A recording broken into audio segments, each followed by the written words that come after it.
अभी भी बेहतरी की उम्मीद है, तो मुश्किल वक्त पे बस मुस्कुरा देते हैं। मेहरबानी करके आइन और कानून को अपने हाथ मिला लें। आप लोगों ने हमेशा अली अमीन गंडापुर के ऊपर तनकीद की, आप लोगों ने हमेशा अली अमीन को कहा कि वो गुंडागर्दी करते हैं या वो ताकत का इस्तेमाल करते हैं, लेकिन हकीकत ये है कि अली अमीन ने बुर्दबारी का सबूत दिया, अली अमीन ने एक चीफ एग्जीक्यूटिव होने का सबूत दिया और अली अमीन बुरहान से पीछे हटे। जब उनको लगा कि यहां पर तसादुम होगा या यहां पर खून खराबा, खून रेजी हो सकती है, खुदा न खास्ता, वो पीछे हटे। आज अगर वो पुरअमन तरीके से आते हैं, गोलियां किसने बरसाई? पंजाब हुकूमत ने बरसाई। टेयर गैसिंग किसने की? पंजाब हुकूमत ने की। फसाइयत और जुल्म किसने किया? पंजाब हुकूमत ने किया, पंजाब पुलिस ने किया। तो मेहरबानी करके ऐसा ना करें। हमारा पुरअमन एहतजाज है, हमें आइन और कानून उस एहतजाज का हक देता है और हमें उस हक को एक्सरसाइज करने की पूरी इजाजत होनी चाहिए।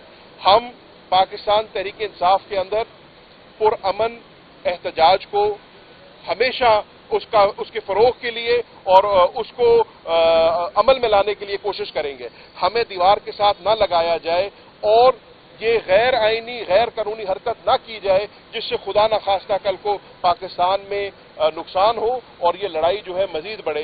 ये मौक़िफ़ है पाकिस्तान तहरीक इंसाफ का, ये मौक़िफ़ था मखदूम शाह महमूद कुरैशी साहब का, और उन्होंने ये भी कहा कि मैं बतौर वाइस चेयरमैन इस जमात के, बतौर नायब कप्तान इस जमात के, समझता हूं कि एहतजाज पुरअमन तरीके से होना चाहिए और हुकूमत को जो है इस कशीदगी में मजीद इजाफा नहीं करना चाहिए। शुक्रिया।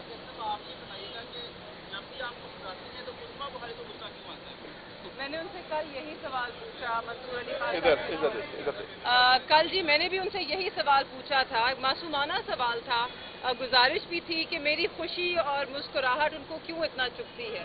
मेरे ख्याल में हमें कदर करनी चाहिए उन लोगों की जो इतने मुश्किल हालात में भी, जिनकी ज़बान में कोई तलखी नहीं, जो आज भी हम कोई जहर नहीं उगलते, न रियासत के खिलाफ, न उसके इदारों के, न दूसरी जमातों के, अभी भी नरमी है, अभी भी बेहतरी की उम्मीद है, तो मुश्किल वक्त में बस मुस्कुरा देते हैं। मेहरबानी करके आइन और कानून को अपने हाथ मिला लें। आप लोगों ने हमेशा अली अमीन गंडापुर के ऊपर तनकीद की, आप लोगों ने हमेशा अली अमीन को कहा कि वो गुंडागर्दी कर